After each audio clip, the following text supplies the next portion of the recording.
Hello everyone. जो हमने previous years में जो क्वेश्चंस बार बार रिपीट होते हैं उनके लिए एक सीरीज चलाई है। उनमें जो आज हम क्वेश्चन जो डिस्कस करेंगे उनमें जो पहला क्वेश्चन है वो है राजस्थान का जिस जिले से अधिकतम जिलों की सीमाएं स्पर्श करती हैं वह है, मतलब राजस्थान का ऐसा जिला जिससे सबसे ज़्यादा ये सीमाएं अन्य जिलों की स्पर्श करती हैं। ठीक है, तो ये हमें पता होना चाहिए कि पाली जिला सबसे ऐसा जिला है जिसकी सीमाएं 8 जिले, जिसकी सीमाओं से पाली की सीमा से 8 जिलों की सीमाएं टच करती हैं। अजमेर और नागौर से 7 जिलों की सीमाएं टच करती हैं। ठीक है, राजस्थान का जो हमारा नेक्स्ट क्वेश्चन है वो है राजस्थान का नवगठित जिला 33वां जिला, कौन सा जिला? 33वां जिला प्रतापगढ़ का गठन किन किन जिलों के क्षेत्रों को मिलाकर किया गया है? ठीक है, राजस्थान का 33वां जो जिला है प्रतापगढ़, सबसे पहले हमें पता होना चाहिए कि ये किस दिन इसका गठन हुआ था। तो इसका गठन हुआ था 26 जनवरी 2008 को।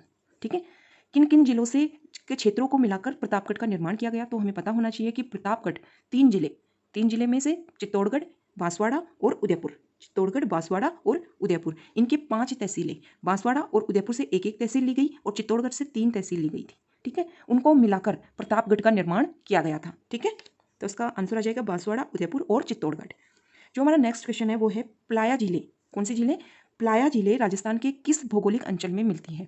तो हमें जो प्लाया झील है उनके बेसिक्स पता होने चाहिए कि जो पश्चिमी मरुस्थल जो भाग है वहाँ पर जब स्तूपों के बीच में पश्चिमी मरुस्थल में भी जो शुष्कतम भाग है, ठीक है, ये जो प्लाया झील है ना, ये पश्चिमी मरुस्थल के शुष्कतम भाग में वर्षा का पानी भर जाता है, ये तो उसको हम प्लाया झील बोलते हैं। ठीक है, ये स्थायी झील नहीं है, मतलब वर्षा का पानी भरा उसके बाद में सूख जाती है। ठीक है, तो वर्षा का पानी जिन झीलों में भरा वो प्लाया झील, ये अस्थायी, ये हमें ध्यान रखना है कि ये अस्थायी झील होती हैं। कौन सी झील होती है? अस्थायी झील। और जब ये सूख जाती है, ठीक है, तो जो दलदली भाग बनता है उसको बालसन बोलते हैं, बालसन। अस्थायी झील जब पानी भरा होता है, अस्थायी झील, ये याद रखना है, अस्थायी झील होती है प्लाया, और जब ये सूख जाती है तो इनको बालसन बोलते हैं। तो किस भौगोलिक अंचल में मिलेंगी? थार का मरुस्थल में मिलेंगी। ठीक है, जो हमारा नेक्स्ट क्वेश्चन है वो है थार का मरुस्थल का विस्तार किन राज्यों तक है? देखो, सबसे पहले हमें थार के मरुस्थल के बारे में बात पता होनी चाहिए कि जो थार का मरुस्थल है वो भारत में 4 राज्यों में फैला हुआ है। कितने राज्यों में फैला हुआ है? 4 राज्यों में फैला हुआ है। गुजरात से लेकर पंजाब तक फैला हुआ है। गुजरात, राजस्थान, हरियाणा और पंजाब, 4 राज्यों में फैला हुआ है। और 4 राज्यों में जितना विस्तार है ना, 4 राज्यों में जितना विस्तार है इस मरुस्थल का, उसका 62%, मतलब टोटल इन 4 राज्यों में 100% है, तो उसका 62% केवल और केवल राजस्थान में है।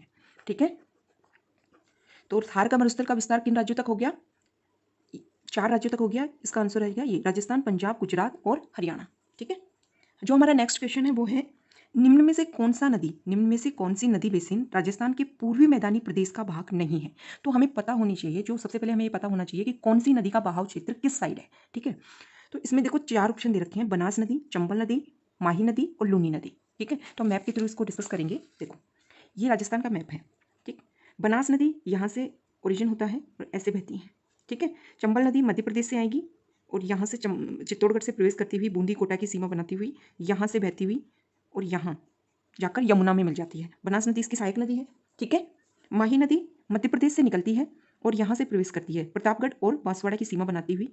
ठीक है, और डूंगरपुर और बांसवाड़ा की सीमा को टच करती हुई गुजरात में प्रवेश कर जाती है। ठीक है, अब लूनी नदी का जो, पहले हम माही नदी का पता कर लेते हैं। यहाँ से हमारे कर्क रेखा गुजरती है, बांसवाड़ा को 2 भागों में बांटती हुई और डूंगरपुर की दक्षिणी सीमा को स्पर्श करती हुई। कुल लंबाई कर्क रेखा की राजस्थान में कितनी है? 26 किलोमीटर है। जो कर्क रेखा है वो राजस्थान में से तो गुजरती है, इसके अलावा भारत के 8 राज्यों से, इसके अलावा राजस्थान के अलावा 7 राज्यों से, और कुल की अगर हम बात करें, टोटल बात करें, तो भारत के 8 राज्यों से गुजरती है। 26 किलोमीटर की लंबाई है। जो माही नदी जो है ना, वो कर्क रेखा को 2 बार काटती है, और अगर हम देखें तो यू की आकृति ऐसी होती है, तो माही नदी उल्टे यू आकार में बहती है। ठीक है, तो माही नदी का पता चल गया कि अरावली पर्वतमाला के पूर्वी भाग में है। ठीक है, बनास नदी का पता चल गया और ये चंबल नदी का पता चल गया। ठीक है, अब जो लूनी नदी है वो जो ये है अजमेर है, वहां से निकलती है और 6 राज्यों में, 6 जिलों में बहती हुई, 6 जिलों में बहती हुई बाड़मेर से जाती हुई और ये गुजरात में प्रवेश करती है। ठीक है, तो हमने पता किया कि ये तीनों जो नदियां हैं ना, वो पूर्वी मैदानी भाग का हिस्सा है।